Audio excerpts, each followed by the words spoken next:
A very warm welcome to all of you. Educator with Guruji में आप सबका बहुत स्वागत है। मैं विपिन सिंह हिस्ट्री की एक सीरीज चला रहा हूं और आज का जो हमारा टॉपिक है वो है वैदिक कल्चर में ऋग्वैदिक काल। तो आज की क्लास शुरू करते हैं इसी के साथ। और ऋग्वैदिक काल, जैसा कि हमने अपने इससे पहले के लेक्चर में देखा था कि वैदिक कल्चर को दो हिस्सों में बांटा गया है। एक तो है ऋग्वैदिक काल और दूसरा है उत्तर वैदिक काल। ऋग्वैदिक काल जो है इसका टाइम पीरियड है 1500 ईसा पूर्व से लेकर के 1000 ईसा पूर्व। इस काल को मैंने कुछ पॉइंट्स पे बांट दिया है जिसपे कि आज हम लोग चर्चा करेंगे। तो हमारा पहला पॉइंट है कि भौगोलिक स्थिति और इनका विस्तार कहां से कहां तक था। देखिए, चूंकि ऋग्वैदिक काल का जो भी साक्ष्य हमको मिला है उसके जो साहित्यिक साक्ष्य है वो ऋग्वेद को माना गया है। तो ऋग्वेद के आधार पे जो भी जानकारियां हमको मिली है वो सारी जानकारियां मैंने इस बोर्ड पे अंकित कर ली है। थोड़ा छोटा लिखा है लेकिन मैं हर एक पॉइंट को एक्सप्लेन करूंगा तो आपको कोई समस्या नहीं आएगी। पहली चीज तो ये है कि भौगोलिक स्थिति इनकी कहां से कहां तक है और विस्तार कहां से कहां तक है।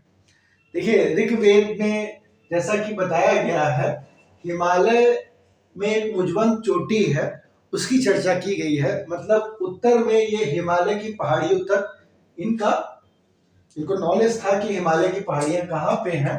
तो उत्तर में इनका जो विस्तार है वो हिमालय तक है। और अगर हम पूरब में देखें तो पूरब में गंगा का जो पश्चिमी घाट है वहां तक की जानकारी मिलती है इस काल में। और राजस्थान की जो उत्तरी सीमा है ये इनकी दक्षिणी सीमा थी। और इसके अलावा अफगानिस्तान की 4 नदियों की भी चर्चा करते हैं। अर्थात ये जो अफगानिस्तान का जो एरिया है ये इनकी पश्चिमी सीमा होगी। तो ये जो हरे मैंने कर रखे हैं, हरे वाले, ये सारे जो हैं ये इनका क्षेत्र था जहां पे ये रहते थे।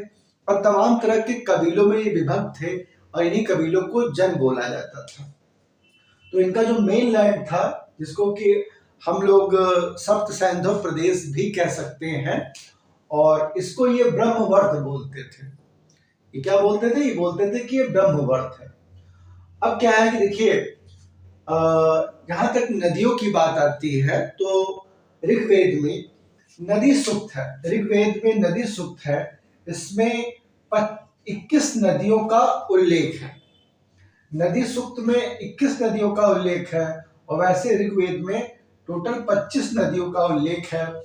जिस नदी का सर्वाधिक उल्लेख होता है वो है सिंधु नदी और सबसे पवित्र मानी जाने वाली नदी जो थी वो सरस्वती थी। सरस्वती को ही सबसे पवित्र नदी मानते थे और इसी को नदी तमा, देवी तमा और माते तमा आदि नामों से संबोधित किया करते थे। देखिए, आज भी जो वर्तमान में नदियां हैं, ऋग्वैदिक काल में नदियों को अलग नाम से जाना जाता था। क्योंकि मिलान करने के लिए ये क्वेश्चन आता है इसलिए आपको ये जानना जरूरी है। झेलम नदी के लिए वितस्ता नाम यूज होता था। चिनाव को अस्किनी बोला जाता था। रावी को परशुणी, व्यास को विपाशा। और खास बात क्या है कि जो नदी सूक्त है इसमें तो विपाशा का नाम नहीं आया है लेकिन ऋग्वेद में इसका नाम है। और सतलज नदी के लिए शत्रुधि, गंडक को सदा नीरा बोला गया है। और इसके अलावा कुछ अन्य नदियां हैं जो कि अफगानिस्तान की है। उसमें स्वात नदी को सुवास्तु, गोमल को गोमती, काबुल नदी को कुभा और कुर्रम को क्रुमु, इन सब नामों से जाना जाता था। देखिए, ऋग्वेद से हमें ये भी जानकारी मिलती है, ऋग्वेद में बताया गया है कि सरस्वती और सिंधु नदी जो है वो समुद्र में गिरती थी। ये इनको पता था कि ये जो सरस्वती नदी है और सिंधु नदी है ये कहीं नीचे गिर रही है और इसके लिए वो समुद्र शब्द का प्रयोग तो करते थे लेकिन ऐसा माना जाता है कि वो समुद्र से परिचित नहीं थे और उनका समुद्र से जो तात्पर्य था वो एक जल राशि से था। तो हम ऐसा मानते हैं कि समुद्र का ज्ञान उनको नहीं था, ऋग्वैदिक लोगों को। अब हम देखते हैं अपने अगले पॉइंट को, राजनीतिक स्थिति। राजनीतिक स्थिति में प्रशासन और राजस्व जब मिला दिया जाता है तो वही राजनीतिक स्थितियां बनती हैं। अब क्या है कि देखिए, आर्य जो थे विभिन्न कबीलों में विभक्त थे और इन्हीं कबीलों को जन बोला जाता था, अर्थात ये बहुत से जनों में विभक्त थे। जन मतलब जन का जो प्रधान था उसको राजन बोला जाता था, और इसके अलावा जनस्य गोपा भी इन्हीं को बोला जाता था। राजा का जो पद है इस समय तक वंशानुगत तो हो गया था, लेकिन राजा के पास जो अधिकार थे वो सीमित थे, असीमित नहीं थे। क्यों? क्योंकि राजा की सहायता के लिए सभा और समिति होती थी, और राजा को कोई भी कार्य करते समय इनकी सहायता लेनी होती थी। अब क्या है कि कौन कौन सी संस्थाएं थी? देखिए, एक तो संस्था थी सभा। सभा का जो वर्णन है ऋग्वेद में वो 8 बार हुआ है। सभा जो है वो वृद्ध और कुलीन लोगों की संस्था थी, इसमें महिलाएं भी थी। ये बेसिकली न्यायिक कार्य से संबद्ध था। दूसरा जो है वो है समिति। समिति जो है इसकी चर्चा ऋग्वेद में 9 बार हुई है, और ये एक आम सभा है। मतलब आज का जो लोकसभा जो कि आम लोगों की सभा है, इससे उसकी तुलना कर सकते हैं। समिति बहुत प्रमुख थी, क्योंकि राजा के कार्यों में और राजा के चुनाव में ये संस्था जो थी बहुत प्रभावशाली थी, समिति। और समिति का जो प्रमुख होता था उसको ईशान बोला जाता था, समिति के प्रमुख को ईशान बोला जाता था, और राजा के चयन में ये प्रमुख तौर पे संस्था प्रभावशाली ढंग से अपना निर्वहन करती थी। इसके अलावा विदत नामक एक संस्था का भी उल्लेख है। विदत संस्था का वर्णन जो है वो 122 बार हुआ है। ऐसा माना जाता है कि सबसे प्राचीन संस्था थी। जब ये बाहर से भारत में आए हैं तो शायद वहां पे संस्था ज्यादा प्रभावशाली रही होगी यहाँ की अपेक्षा। ये एक आध्यात्मिक विमर्श की संस्था थी। इसमें वृद्ध लोग और विद्वान लोग रहते थे, स्त्रियां भी इसमें भाग लेती थी। इसके अलावा गण की भी एक चर्चा आती है। ये कुलीन लोगों की एक संस्था थी, ये सब राजा की सहायता के लिए होते थे। इसके अलावा एक राजा का पदाधिकारियों भी तमाम तरह के पदाधिकारी होते थे। इसमें पुरोहित जो था वो सर्वोच्च होता था। राजा किसी भी तरह का कोई भी निर्णय लेने से पहले पुरोहित से सलाह मशविरा कर लिया करता था। इसके अलावा सेना का प्रमुख सेनानी होता था। यद्यपि यहाँ पे कोई स्थानीय सेना का तो हमें नहीं दिखता है, लेकिन मिलिशिया टाइप का, मतलब कॉन्ट्रैक्ट पे लोगों को बुला लिया जाता था युद्ध लड़ने के लिए।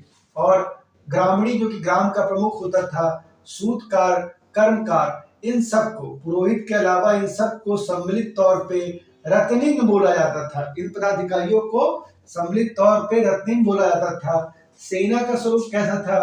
पैदल भी थे, घोड़े भी थे, और रथ भी यूज किया जाता था। न्याय की जहां तक बात आती है तो इसका केंद्र बिंदु राजा था, लेकिन कोई भी न्यायिक कार्य करने से पहले वो पुरोहित की सलाह जरूर लेता था। कर की जहां तक बात आती है तो यहाँ पे जो कर लिया जाता था वो लोगों की सुरक्षा के बदले उनसे लिया जाता था, लेकिन ये अनिवार्य नहीं था, बल्कि स्वैच्छिक कर लिया जाता था। बलि नामक कर की यहाँ पे ऋग्वेद में बलि नामक कर का उल्लेख मिलता है। इसके अलावा अगर इनकी हायरार्की देखें किस तरीके से बटा हुआ था, तो जन जो कबीला था वो बटा हुआ था विष में, विष बटा हुआ था गांव में, और गांव गृह में। और इसके प्रमुख जो थे, जन का प्रमुख राजन, विष का विषपति, गांव का ग्रामणी, और गृह का गृहपति। ये तो हो गई इनकी राजनीतिक स्थिति। अब आते हैं इनकी सामाजिक स्थितियों पे। देखिए, समाज की जो सबसे छोटी इकाई थी वो थी गृह, और गृह का जो प्रधान होता था उसको बोलते थे गृहपति या पिता। पिता जो था उसका घर पे पूर्ण स्वामित्व हुआ करता था। यहाँ पे जो समाज का स्वरूप है वो पितृसत्तात्मक समाज है। संयुक्त परिवार की प्रणाली थी। विवाह में अनुलोम और विलोम दोनों प्रकार के विवाह होते थे। विवाह को एक पवित्र चीज माना जाता था। अनुलोम विवाह जो था ज्यादा प्रभावशाली था। इसमें महिला और पुरुष जो है वो एक ही वर्ण के होते थे, अथवा महिला जो है पुरुष जो है वो उच्च वर्ण का, और महिला जो है दोनों उच्च वर्ण के हुआ करते थे। महिला निम्न वर्ण की भी हो सकती है। विलोम विवाह उसको बोलते थे जिसमें कि पुरुष जो है वो महिला से निम्न वर्ण का हो। इस तरह के विवाह होते तो थे, लेकिन समाज में इनको अच्छा नहीं माना जाता था। यहाँ स्त्रियों की दशा जो है काफी बेहतर थी। कैसे? उनका उपनयन संस्कार होता था, अर्थात वो शिक्षा ग्रहण करती थी। अपाला, घोषा और लोपामुद्रा, अपाला, घोषा और लोपामुद्रा जैसी विदुषी महिलाओं का यहाँ पे नाम आता है। नियोग की प्रथा थी, पुनर्विवाह थी, बहुपति प्रथा थी, मतलब महिलाओं को एक से ज्यादा पति चुनने का भी अधिकार था। और समाज में वर्ण व्यवस्था थी, मतलब स्वभाव के अनुसार अपने कार्य का चयन करना। व्यक्ति स्वभाव के अनुसार यहाँ पे जाति व्यवस्था नहीं दिखाई पड़ती है, बल्कि समाज वर्णों में विभक्त था, जहाँ पे स्वभाव से अपने कार्य का चयन करने की आजादी थी। खान पान की जहाँ तक बात आती है तो शाकाहार मांसाहार दोनों तरह के खाने खाते थे।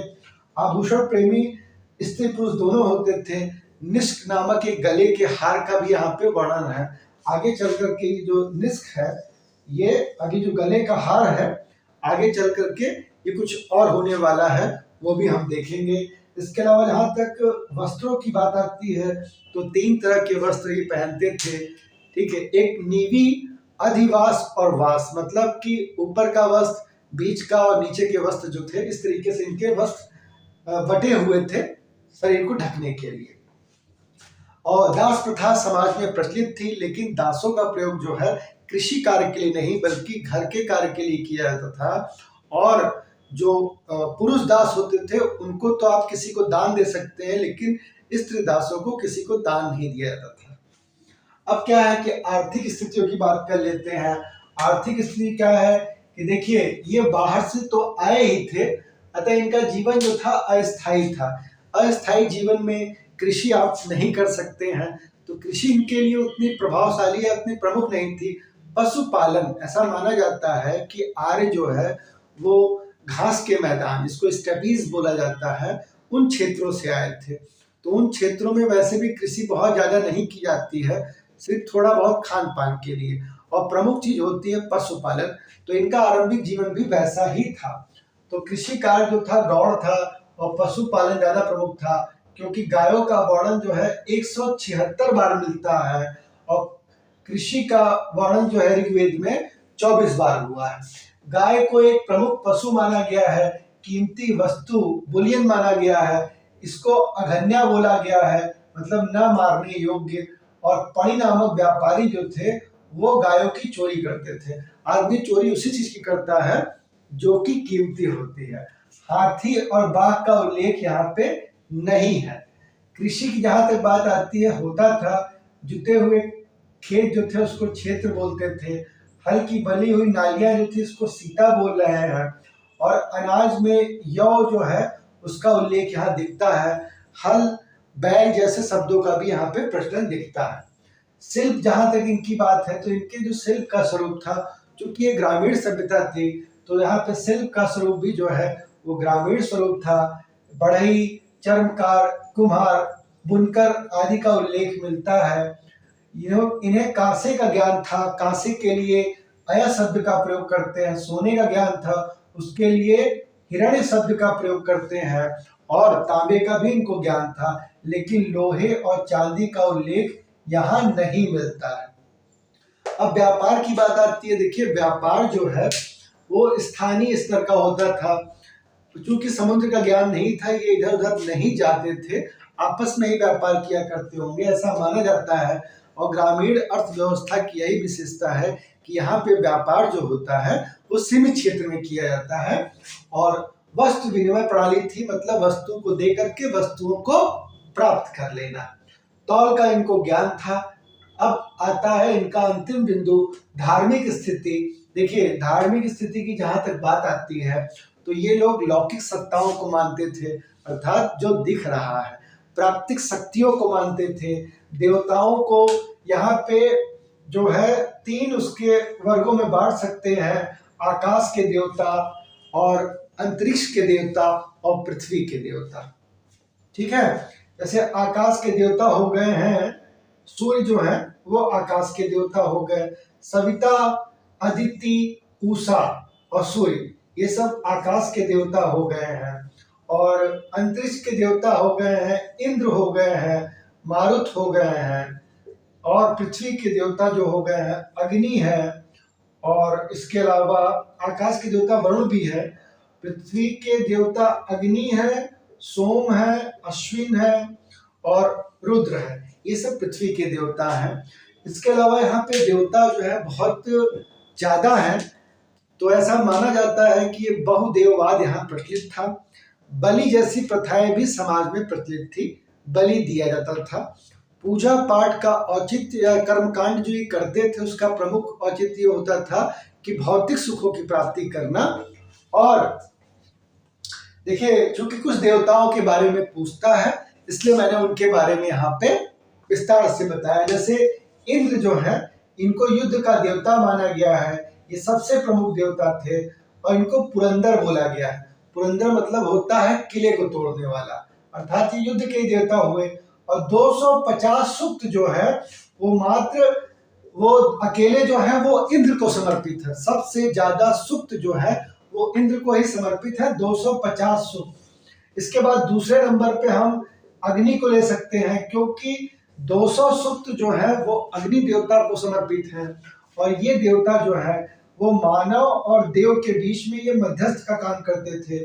इनको जो चीजें समर्पित की जाती थी, ऐसा माना जाता था कि व्यक्ति जो चीज देवताओं को देना चाहता वो अग्नि को दे देता था, और अग्नि जो है वो उसको देवताओं तक पहुंचा दिया करती थी। तो वरुण देवता जो थे वो समुद्र के देवता है, सोम जो है वनस्पति या सूर्य के देवता, अश्विन जो है वो चिकित्सा के देवता, सविता जो है वो जो गायत्री मंत्र, जो कि मैंने बताया था कि तीसरे मंडल में गायत्री मंत्र का उल्लेख है, वो गायत्री मंत्र जो है वो इन्हीं सविता को ही समर्पित है। और अदिति जो है वो प्रकृति की देवी है, और रुद्र जो है पशु के देवता है, उषा जो है वो पृथ्वी से संबंधित है, और पृथ्वी देवी को भी माना गया है वो उर्वरता की देवी है। इस तरीके से हम देखते हैं कि ऋग वैदिक काल में जो है हमें तमाम तरह की जानकारियां मिलती हैं। समाज जो है उतना जटिल नहीं है, थोड़ा शिथिल ही है, क्योंकि ये बाहर से आए हुए लोग थे, तो अभी अपने आप को यहाँ पे एक स्थायी जीवन देने का प्रयास कर रहे थे। और इसके दूसरे हिस्से में उत्तर वैदिक काल में ये स्थितियां बदल जाती हैं, समाज थोड़ा ज्यादा रूढ़िवादी हो जाता है और तमाम पहलू हमें गहराई से दिखाई पड़ते हैं। इसी नोट के साथ आज की क्लास समाप्त होती है।